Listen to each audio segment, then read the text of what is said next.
Good morning guys, welcome to another episode of J&B Tuning. Well guys, today's episode is sponsored by Zmoon. Well, Zmoon does sell those light bars, those LED light bars. They do have other products, but I'm most familiar with the product that they did just send my way. Well, they approached me a couple of weeks ago and they wanted me to do a review on their product and see how their products are in terms of the light bars and all that. The plan is to install the light bar on the 2007 Honda Pilot. At this point, I'm not sure where I'm putting it. It could be at the top or most likely at the bottom of the, right at the bumper. So anyways, guys, stay tuned and I'll do some review for you. Well guys, this is how the package looks like, basically. It is through Amazon and I will do the unboxing for you here.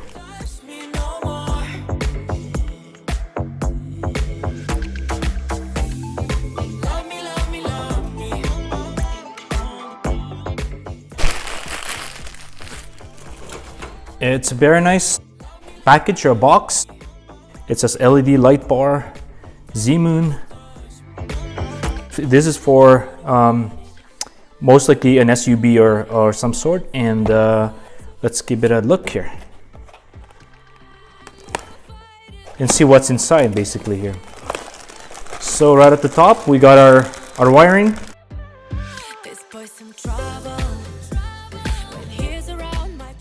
Quite a bit of wiring on this case, and there's the off and on switch and harnesses. It came with two of the fuses that possibly is needed in this case, and a manual. And the manual it has all the parts that's needed in the process. Then there's a quick install, and it looks pretty straightforward in terms of how this thing is plugged in. And of course, I'm going to go through this as I'm doing the install. So let's look at the rest of the box and see what's there.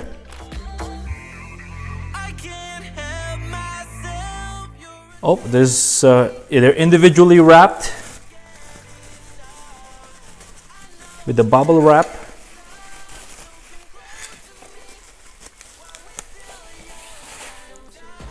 And as you can see guys, it's protected. The lens is protected there with the plastic. And there's a bolt that slides back and forth where you could probably put the harness in, the brace.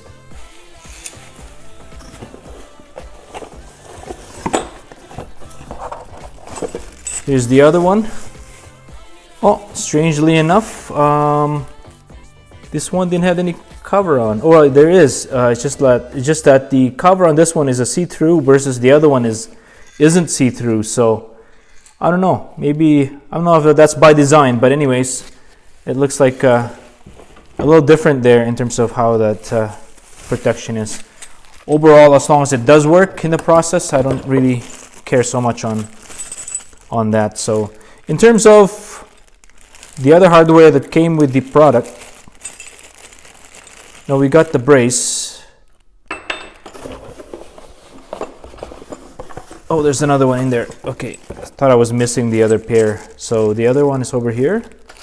So each bag for each light is pretty much, oh, my garage has just opened up. Maybe families come in. So basically the bag contains a bolt, an Allen key, and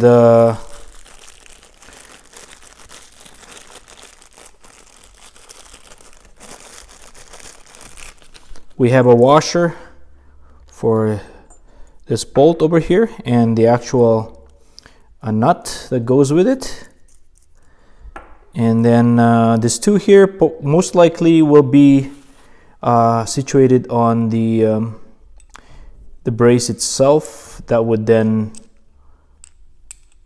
in a sense, tap into the back of this, where those two screw into those bolts there that slides back and forth. So that's pretty much probably how that goes. And depending on how you put this or install this on your car or in your vehicle or your SUV, it could be a boat as well in that sense. You could either have it sitting this way, or you could probably install it this way as well, depending on, again, the way how you would bolt this into your car. So anyways, guys, this is basically what's in there. The other bag contains the same items, and yeah, the next step is to install this thing. At the same time, I will be working on where I'm going to put this product in. I don't have a place in the bumper per se to put it, but let me see if I could put it up top where my rack is, basically up there for my bicycle rack. So anyways, guys, stay tuned, and we will work on this.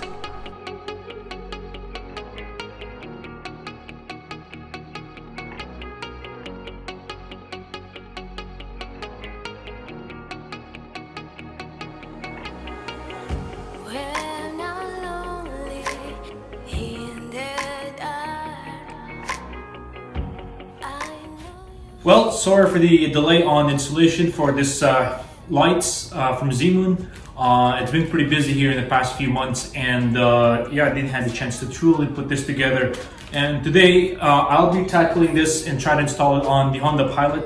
But what I'm going to do is I'm going to do a time lapse on the whole installation so you guys can see, and I'll just show you guys the end result sometime later today to show you guys how bright it is, basically. Anyways, guys, stay tuned.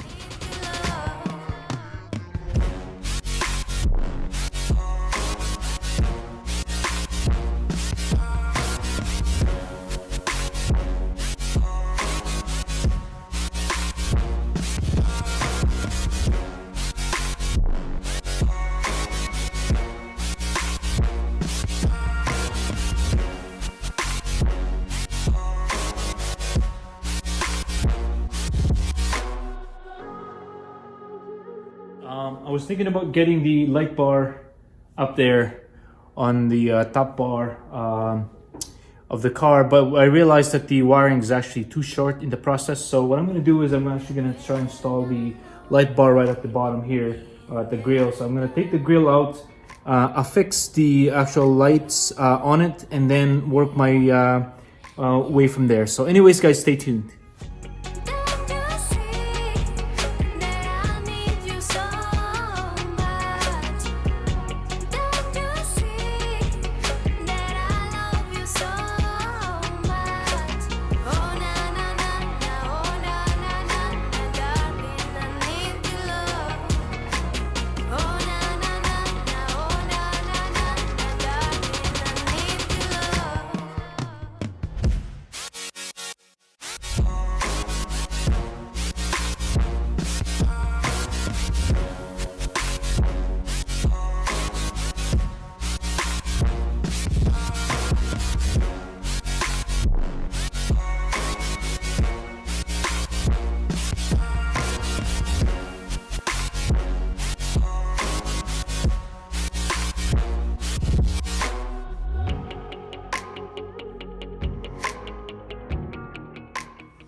Well, folks, I pretty much have the wiring here with me, and I wasn't gonna do an how-to video on this, but I realized that there's not much of a video out there on the true installation of this using the same harness that the company have provided. So the actual thing here I'm gonna do is I'm gonna use this harness because most people will actually be getting this harness. It's not the greatest harness, I would say, given that it's all preset here in terms of length and all, but in general I'm gonna try and use this and actually show you guys how I'm gonna wire this together. So anyways, guys, stay tuned. So here's our relay. I'm gonna try and install it right around this area here. So basically this one will be going to the positive post to the battery, and then this one here I'll be tapping it into the ground. I have a ground over here where the battery ground is. I'm gonna tap into that and probably install the have the relay around this area here somewhere. Basically this wire here would just be at the front here to feed the fog lights on the front, and then the rest of this wire will be going in through the firewall basically.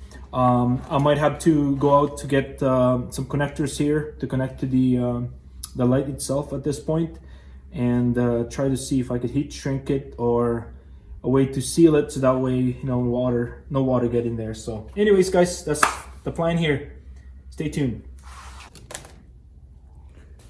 To start with guys, we just gotta undo the negative power source here in the battery. It's always a good idea to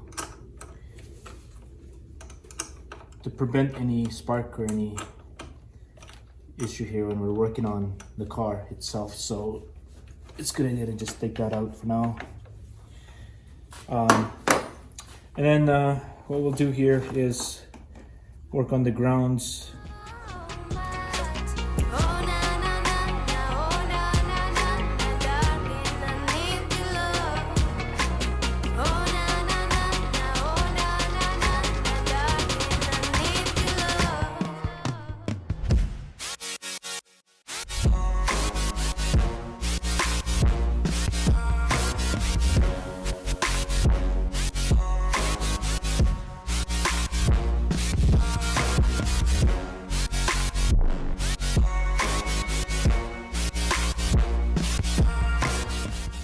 All right.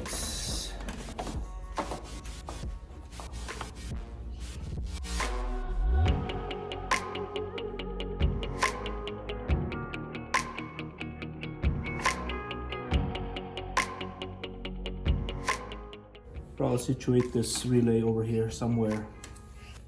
What I figured the wires will be running down here somewhere. I'll be feeding it somewhere here securely enough to power the electricity there.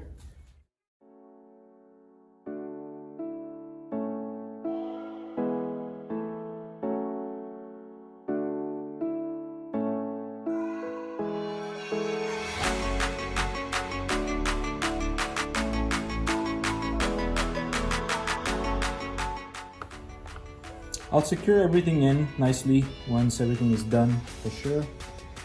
Just making sure that we got a clean install here.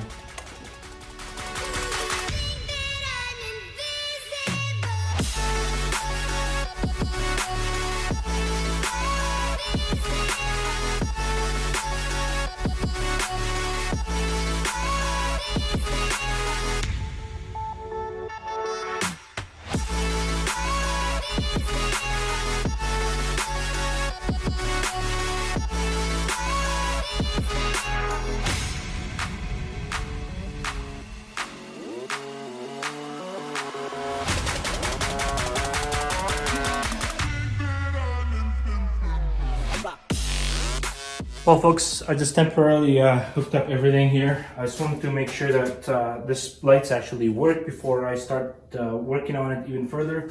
I hooked it up temporarily, everything for the time being, and just see if at least it fires up there for us. So anyways, just gotta put the negative power source back in. So here's the moment of truth, just to see if it works.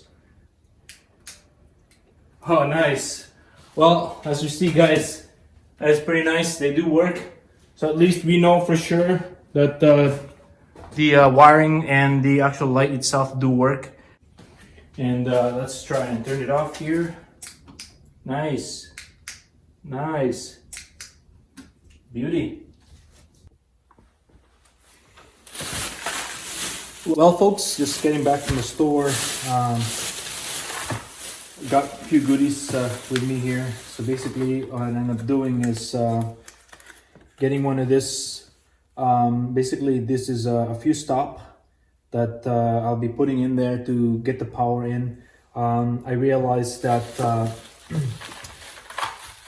I could just tap in the power on the switch itself, the on and off switch right at the battery level. But I figured really it is not going to be the right way of doing it, because that means that there's always going to be power on that switch regardless if the ignition is turned on or off. So I wanted to do it as clean and professional as possible, so that way when the key ignition is off, there's no way that I can turn um, the fog light on technically. Well, folks, as we have tucked everything in, the relay is basically tucked in on and zip tied underneath here somewhere, and the actual power supply is tapped into the battery. The ground as well is connected here, and then all our wires for the power are also tucked in over here and went through down this way over to this side here, as you can see, guys, the line over there, and then it was basically tucked in and connected to the fog light, the first fog light, and then it went on and basically tapped into the other side as well, the other side of the fog light. It's connected, it's zip tied, as you can see, both ends zip tied over there as well.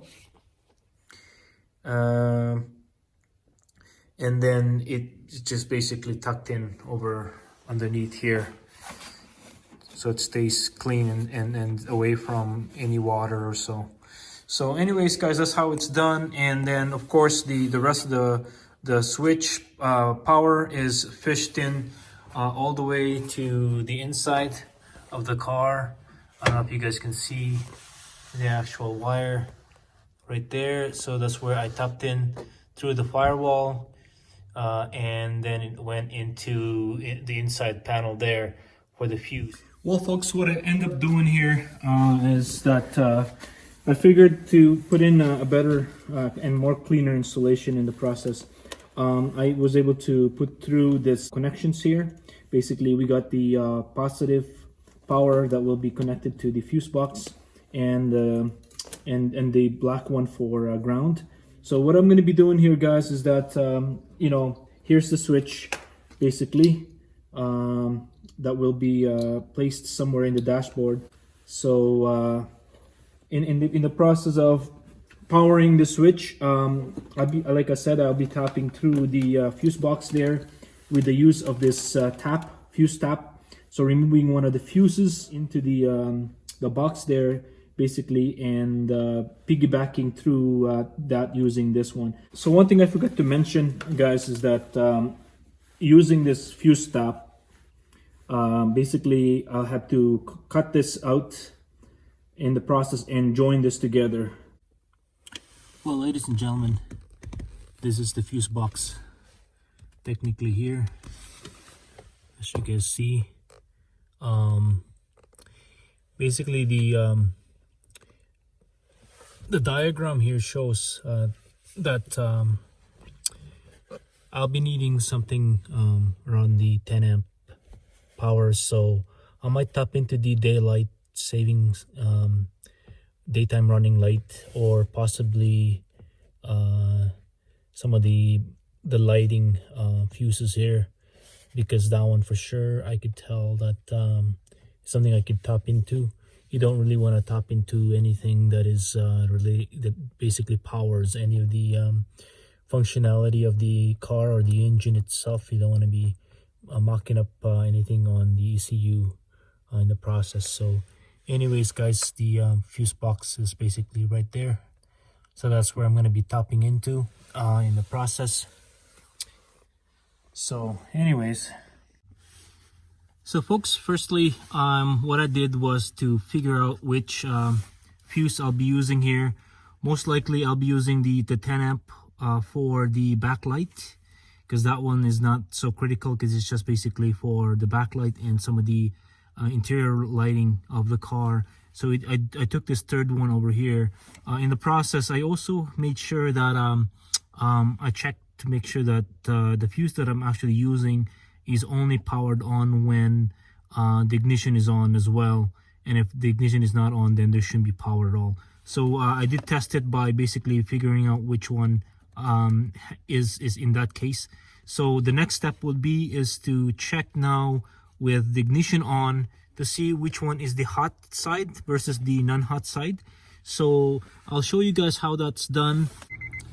So basically, folks, just a test to see which one is actually will power on, and you know, all you have to do is really see which one's live when the ignition is on. So it looks like every single one of the fuse in the process were pretty much just based on the ignition being on. So I'm basically safe to work with the 10 amp that I'm using I'm using here. So this one here, I'm just going to make sure that to figure out which one is the actual hot side versus the hot side versus the non-hot side. So it looks like the far side is the hot side versus the other side here is none, but on the far end is the hot side. So that's where I'm gonna put the power source of the actual fuse stop, and we go from there. Well, ladies and gentlemen, here's the fuse stop. I just wanted to run by you how we're gonna orientate the fuse in the whole 9 yards. So in this case here, this is the fuse that I pulled out of the fuse box that we'll be piggybacking onto. I'll be putting the stop going this way in this orientation, having the hot side on this side and the non-hot side on this side. I just basically remembered how I pulled this one out there, so that way I know how to put it back in the process. It'll be sitting on the first slot, and then our actual fuse, the new fuse that we'll be using for the fog light, will be sitting on this side. One thing that I forgot to mention is the actual fuse.